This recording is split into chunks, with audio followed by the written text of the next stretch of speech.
What's up, heathens? How y'all doing? I'm the Godless engineer, and I analyze apologist claims to give you the best arguments and information so that you can stand up and use your voice. Today, we're going to be looking at an interview from Cameron over at Capturing Christianity. Let's see what he's talking about. In today's live stream, we're going to take a close look at evidence for the Bible that's taken a lot of us, including apologists and philosophers, by surprise. It's actually been around a little while, but it's taken the work of some really brilliant philosophers to bring this to light, bring it back to light. The technical name for it, for this kind of evidence, is undesigned coincidences. Wait, I've heard this before. So number one, the hypothesis of historicism, that is the idea that Jesus did in fact exist, best explains what are called unexplained allusions in the accounts concerning Jesus. We'll talk about what those are shortly. Secondly, the hypothesis of historicism best explains undesigned coincidences in the accounts concerning Jesus. Thirdly,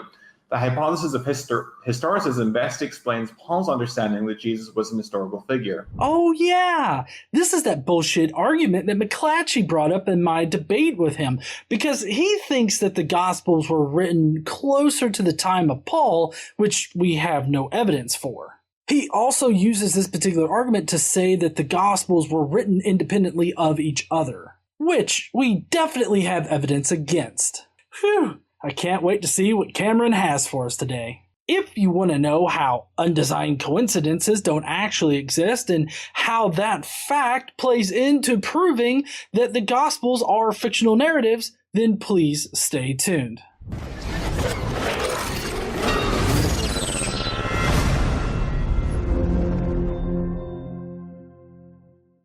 So the argument from undesigned coincidences has been around for a long time, and it's just as hogwash now as it was over 100 years ago. You may not have heard about this argument until recently because it was originally formed by Reverend J.J. Blunt back in 1853. But even Blunt got his argument from an apologist in the previous century. So basically this argument dates back to the 18th century. You see, by the time that the argument was originally formed by Blunt, we were already recognizing that the Gospels were actually based off of each other. You see, the Gospel authors read these other Gospels and then changed, redacted, and added to these previous Gospels in order to form their own narrative, their own message. The examples and explanations that Cameron's guest, Lydia McGrew, gives in this particular interview show exactly opposite of what she's trying to accomplish. And Cameron, right out the gate, lays out what this argument is actually supposed to prove. The basic idea is that there are these sort of unintended connections between the Gospels, between the Gospel accounts, that tell us that basically real people were writing this based on their experiences. Lydia McGrew is the most recent proponent of these undesigned coincidences. And like Cameron laid out in that previous section, it's meant to prove the independence and reliability of the gospel narratives. Now, in this next section, Cameron is going to lay out how this argument exactly works to prove that the Gospels were written by the people that they are attributed to, that they are independent, and most importantly, that they are eyewitnesses to these events. J. Warner Wallace talks about this a lot in his work, is how between two witnesses, if there are different details that sort of overlap, then that lends veracity or lends credibility to each of their testimonies that they give. If there are details that sort of overlap in a way that doesn't really seem like they were trying to plan it. Right. And that's where it's actually important that the two words that go back to back here, undesigned coincidences, both of them are really, really important. You know, I seriously question J. Warner Wallace's detective skills. And every time I hear one of his arguments, I think that exact same thing. In this instance, both Cameron and J. Warner Wallace are using a false equivocation in order to make their harebrained apologetics seem rational. The false equivocation here comes in with the fact that the Gospels were not written by eyewitnesses. In the case of actual eyewitness accounts, the logic would be sound. You see, Mark definitely read Paul in order to inform his gospel, and he also got the basic skeletal structure for Jesus' story from the life of Jesus ben Ananias, who was recorded by Josephus. Then Matthew read Mark and made some additions and redactions and extrapolations on different things to make his gospel different. Luke comes along and he does the exact same thing with both Matthew and Mark. And then John did the same thing with those 3 other guys. Oh, and to top it all off, these were written 10 or more years apart from one another and 40 years, at least 40 years after Jesus supposedly died. This is synonymous with one guy hallucinating an event. And then completely different people, unrelated to the entire situation, come in, hear this guy's hallucination story, and then make changes and redactions, and they copy off of each other's papers, and they come away with similar but different accounts. And then they claim to be eyewitnesses to an event that just never happened. Do you understand why I don't consider this argument to be good at all? So let's talk about the phrase itself. Like, why do we need undesigned, and then why do we need coincidences Sure. for this phrase to really make sense and do all this work? So it's useful to know that the word coincidence there is originally an older use of that term. So this term was coined by William Paley in the late 1700s. So that's going back a little bit. And so when he said coincidence, he meant something like coincidence.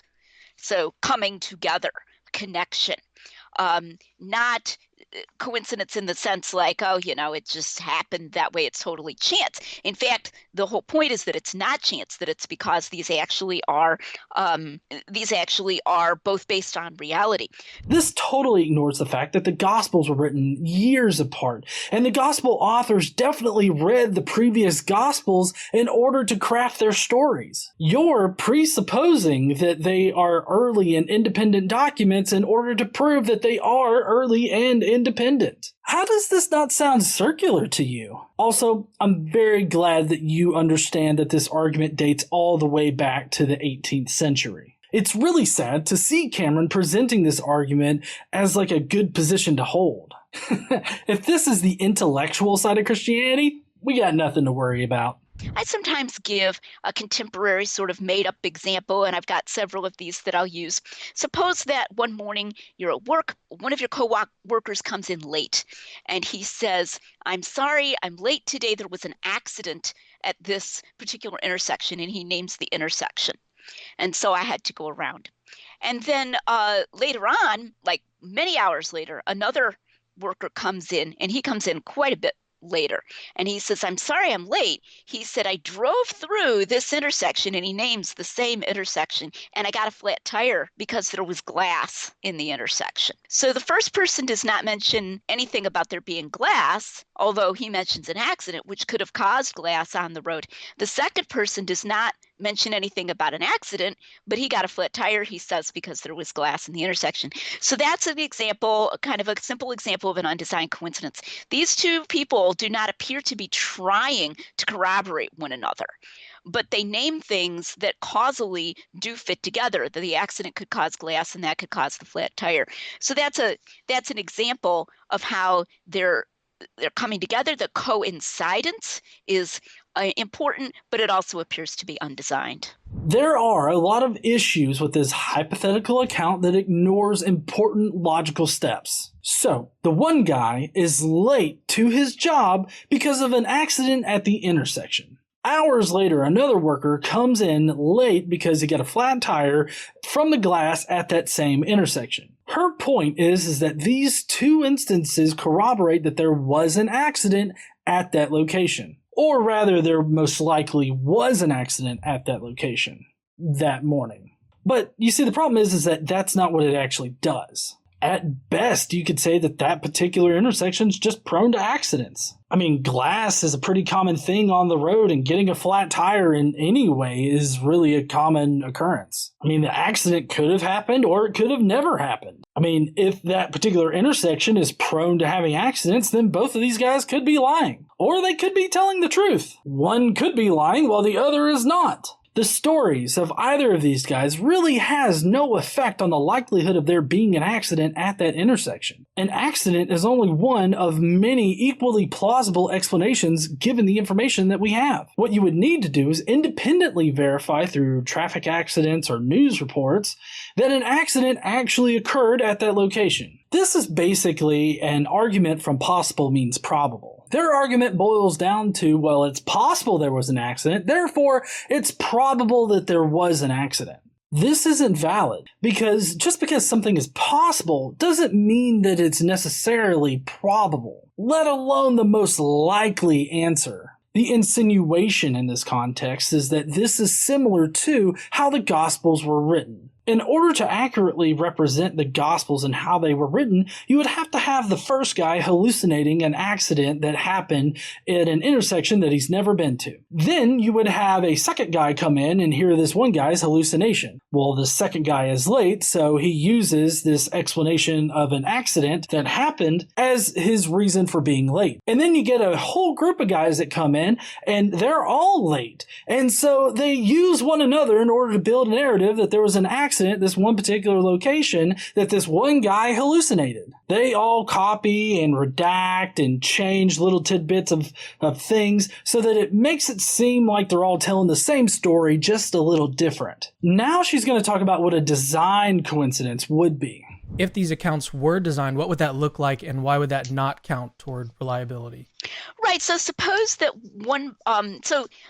let me just point out, this doesn't necessarily mean that they're telling a falsehood, but suppose that one person overheard the other person mention the accident, and his overhearing it isn't necessarily the problem, but suppose he said, yes, and by the way, I can confirm that because I noticed glass in the intersection. All right. Now, that's still interesting and everything, but he's attempting to confirm what the other person said. He's explicitly attempting. And so that would appear different. That would not appear casual in this way where it's like they don't appear to be trying to confirm one another. They just do confirm one another. Yeah, so that wouldn't lend any more credence to the other guy's testimony. But that is exactly what is happening with the Gospels. I think that's why she added that designed coincidences don't necessarily mean that something is false. I would agree, but it also means that these designed or undesigned coincidences can't exactly be used to support a claim as true. Now, these coincidences in the Gospels are definitely designed because the Gospel authors were reading the other Gospels that were existing at the time and then changing, redacting, and adding to them in order to craft their own narratives. This has actually been known to scholars and historians for a long time. That's why this apologetic just doesn't make sense. Cameron initially didn't accept this apologetic, but his self-indoctrination game is pretty strong. The reason why we're doing some of this work up front is because it's really important to understand the concept itself. As I was trying to study and learn more about undesigned coincidences, because when I first started out, I wasn't super convinced that this was good evidence. And so as I started to study and look more into it and really understand what the concept meant, how it all sort of tied together, and how it's not just one case, it's multiple cases, and so they sort of stack together. Now, normally, a cumulative case is much stronger than just a single instance type of case, like with parallels. If you find one particular detail of a story in another story, it doesn't necessarily mean that the former parallels or copies the latter. But if you have a lot of these details that match one story to another story and even occur in the exact same sequence as the other story, then you have a much stronger case for one story paralleling another. It's like West Side Story and Romeo and Juliet, or Lion King and Hamlet, or like Jesus and Osiris, Inanna, Zalmoxis, Dionysus, Romulus, Theseus, Hercules, Adonis, and Tammuz. My point is that cumulative cases can be powerful, but this is not one of those times. If the gospel authors read and copied from one another, then we should expect to see similarities, some differences, and some designed coincidences. So Cameron initially had a healthy amount of skepticism towards this argument, but it just goes to show you how easily you can be convinced by a bad position. This is actually a really good time to talk about circumstantial evidence and how multiple lines of evidence that may not seem super strong on their own, once you combine enough evidence, basically you can build a really strong case out of just circumstantial evidence. Unless it disagrees with his position, then it's not a valid argument. But if it can be used to prove his particular version of God, then it's totally solid. Gotta love that confirmation bias, huh, Cameron? So now in legal terms, sometimes circumstantial evidence is distinguished from what's thought of as direct evidence. So direct evidence might be a author saying, I saw this happen, or this happened. He directly testifies. So suppose in the Gospels, for example, we have all 4 Gospels tell the story of the feeding of the 5,000. That's direct evidence that the feeding of the 5,000 occurred. They all say that it occurred, although they have different details and different wording. Circumstantial evidence is some other kind of evidence that might, for example, confirm the direct evidence or confirm the truthfulness of the author. But that doesn't actually happen. In fact, there was a big mix-up in Mark with the 2 feeding of the masses stories. You see, the author of Mark thought that these 2 different versions of the exact same miracle were actually 2 totally different stories. They weren't, he just included them both in his narrative. This would be direct evidence if and only if the Gospels were considered eyewitness accounts. They aren't, nor are they based on eyewitness accounts. They're actually based on what the Scriptures say. In the Old Testament, which is what the Scriptures would be at this point, both Elisha and Elijah have spontaneous generation of food as a miracle that they both perform. Jesus, being the ultimate prophet bro as he is, has to come in and do all of the same miracles that the prophets before him did, but he's just got to do them bigger and better. There's actually more evidence that this feeding of the multitudes, or feeding of the masses, is more likely based on the Old Testament scriptures than on the event actually happening. Lydia then goes on to explain how circumstantial evidence can actually show us how truthful a statement is. This is a really bad conclusion to come to because the circumstantial evidence can't actually tell us anything about the truthfulness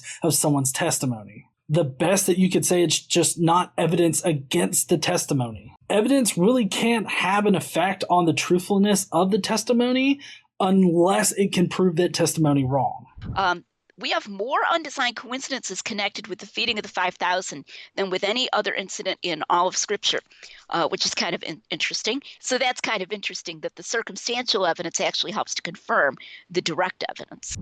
In this previous section, I did have a cut in the middle of it, but all it was Lydia reciting some quote from J.J. Blunt, the originator of this argument. He doesn't really provide anything other than his opinion on how circumstantial evidence factors into proving miracles can happen. Again, she just says that the circumstantial evidence confirms the direct evidence. But in actuality, in the context of the Gospels, it doesn't actually affect the truthfulness of the claims. Because this supposed circumstantial evidence could have been generated by the gospel authors reading the earlier gospels and then creating a narrative that seemed to fit what was already known to the population. This is because the supposed circumstantial evidence could have been generated because the later authors had already read Mark's account. Let's see what kind of undesigned coincidences she thinks exist in the gospels. She didn't really give us any kind of evidence about this feeding of the masses, so I wonder if she'll go further into that or if she'll give us different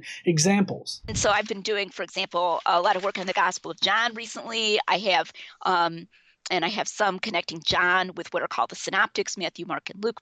Lydia then goes into a detailed explanation of an undesigned coincidence that exists concerning the feeding of the masses in both Luke and John. Basically, in the Gospel of John, when Jesus is looking to feed these 5,000 people, he turns to Philip and says, "Hey, yo, where do we buy this bread at?" And the question here is, why did Jesus ask Philip? Out of all of the disciples that he could have asked, he specifically asks Philip. Well, it just so happens that if you go to Luke, you find out that this feeding of the 5,000 actually happened near Bethsaida.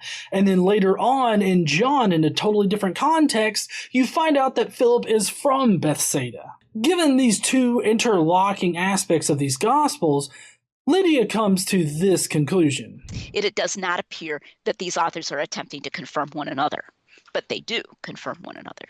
Actually, it seems more like John just read the other Gospels, or it was already common knowledge that the feeding of the 5,000 took place near Bethsaida and that Philip was from Bethsaida. This is also supported by the fact that John was most likely written in the 2nd century, and so therefore he could not have been an eyewitness to this event. Another big problem with John's account of the feeding of the 5,000 is that his particular event takes place on a mountain, while all of the other events in the synoptic gospels take place by the sea. This is just simply a fact that shouldn't have changed. Nothing presented here by Lydia shows that this feeding of the 5,000 actually took place. It most likely proves that John definitely read Luke in order to craft his narrative.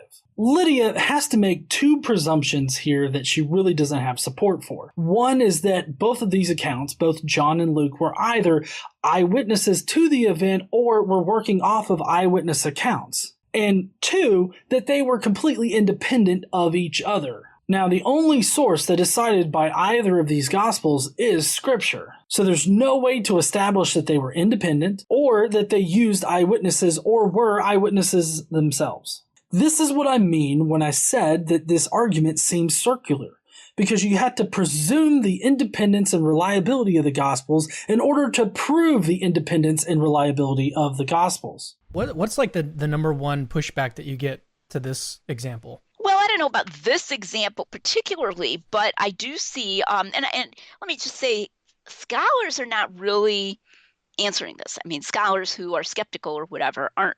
They're not engaging it. They're not engaging it. Bart Ehrman had an engagement with my husband on the Unbelievable show a few years ago, supposedly about this. And like the strongest thing that Bart Ehrman said was, well, this sounds very 19th century. Because this is an old argument that's already been dealt with? Aside from apologists like Lydia here, this argument is not used to establish the reliability of the Gospels. The evidence actually suggests that these undesigned coincidences are really not undesigned or coincidences.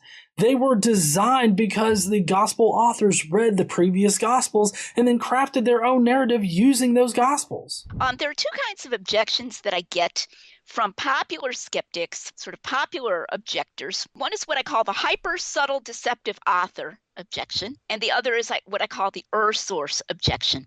I think the hyper subtle deceptive author objection is the one that I brought up. Although I wouldn't really classify the author of John to be hyper subtle or deceptive. I think he was creating a narrative for his community and for the message he was wanting to push. He wasn't trying to deceive anyone. So the hyper subtle deceptive author is that in this case, the way that would go would be that John, he just like super subtly put that in about Philip being from Bethsaida in these other passages because he was sort of hoping that people might later make these connections to Luke. Now, I consider that extremely implausible because it could so easily fail. When people try to confirm their own accounts, they're not generally that subtle when they're making something up. If he wanted to try to put that in there, he could easily have said, now Philip was from Bethsaida, in the story of the feeding of the 5,000. And this was taking place near Bethsaida. And so Jesus said to Philip, where near here can we buy bread? But he doesn't do anything like that. That type of hyper subtlety is not characteristic of forgers and people who are faking things. Because honestly, you could have all your work for nothing. No, I think that it was most likely just common knowledge that Philip was from Bethsaida. She makes the false dichotomy that John is either lying or is being truthful. He could have believed wholeheartedly in the story that he was telling that it actually happened. She doesn't consider that or the timeline in which the Gospels are known to have been written in. Her idea that these details prove anything has to presume that John was written at the exact same time as Acts, as well as all of the other Gospels, as well as Paul. We know definitively that this is not how they were written. We know that the Gospel authors read and copied each other. Her other objection that she gets a lot is the supposed source objection, and that's basically just inventing some other gospel that all of the gospel authors used in order to write their narratives. Just like with the Q document, I really don't think that there's any kind of evidence that would be able to distinguish Mark from this source. Even so, this source objection is far more likely than the idea that all of the Gospels and Paul were written at the exact same time. They were completely independent of each other, and that these two Gospels, Luke, Acts, and John, accidentally corroborate each other. Thank you, heathens, for joining me today. I really appreciate you guys watching this. If you would, please go down below and let me know what you think about the argument from Undesigned Coincidences. Do you think it's a good argument to use to prove the reliability and independence of the Gospels, or do you think it's trash? While you're down there, make sure you smash that like button and subscribe if you like content like this. Don't forget to stand up and use your voice, and I will see you heathens later.